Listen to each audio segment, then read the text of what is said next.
Play অফে উঠতে হলে Chennai super কিংসকে 18 রানের বেশি ব্যবধানে হারাতে হতো। সেটাই যেন করে দেখালেন বিরাট কোহলিরা। বেঙ্গালুরুর কাছে হেরে আইপিএল থেকে বিদায় হল মহেন্দ্র সিং ধোনির দল চেন্নাই সুপার কিংস।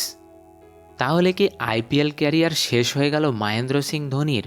ম্যাচ শুরুর পর থেকেই একটা ব্যানারে চোখ আটকে যাচ্ছিল বারবার। চেন্নাই স্বামী স্টেডিয়ামের এক কোণে থাকা সেই ব্যানারে লেখা ছিল, দয়া করে অবসর ঘোষণা করো না ধোনি। রয়্যাল চ্যালেঞ্জার্স বেঙ্গালুরুর কাছে 27 রানে হারের পর অবসর ঘোষণা করেননি 42 বছরের ধোনি। তবে সামাজিক যোগাযোগ মাধ্যমে জোর আলোচনা চলছে, হয়তো এবারই আইপিএলের শেষ ম্যাচটা খেলে ফেললেন মহেন্দ্র সিং ধোনি। বৃষ্টিবিঘ্নিত ম্যাচে বেঙ্গালুরু করেছিল 5 উইকেটে 218 রান। অধিনায়ক ফাফ ডু প্লেসি করেন 54 রান।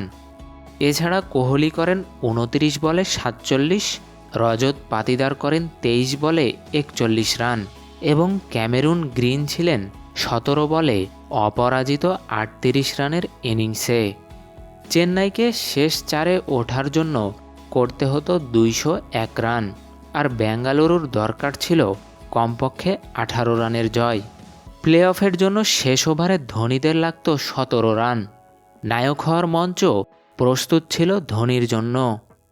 শেষ ওভারের প্রথম বলে ছক্কা মারেন মহেন্দ্র সিং ধোনি। শেষ 5 বলে তখন দরকার ছিল 11 রান, কিন্তু দ্বিতীয় বলে ইয়াশ দয়াল ফেরান মহেন্দ্র সিং ধোনিকে। শেষ 4 বলে মাত্র 1 রান দেন দয়াল।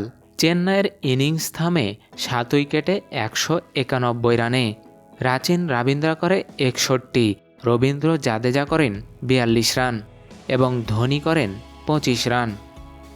14 ম্যাচ শেষে চেন্নাই বেঙ্গালুরু দুই দলেরই পয়েন্ট সমান 14 করে। তবে ধোনিদের তুলনায় কোহলিদের দলের রান রেট বেশি হওয়ায় প্লে অফের টিকিট পায় বেঙ্গালুরু। ম্যাচ শেষে ফাফ ডু প্লেসি জানালেন, বৃষ্টিতে এই পিচে মনে হয়েছিল রাঁচি টেস্টের 5ম দিন খেলছি। আমি ম্যান অব দ্য ম্যাচ হয়েছি, তবে পুরস্কারটা উৎসর্গ করলাম ইয়াশ দয়ালকে।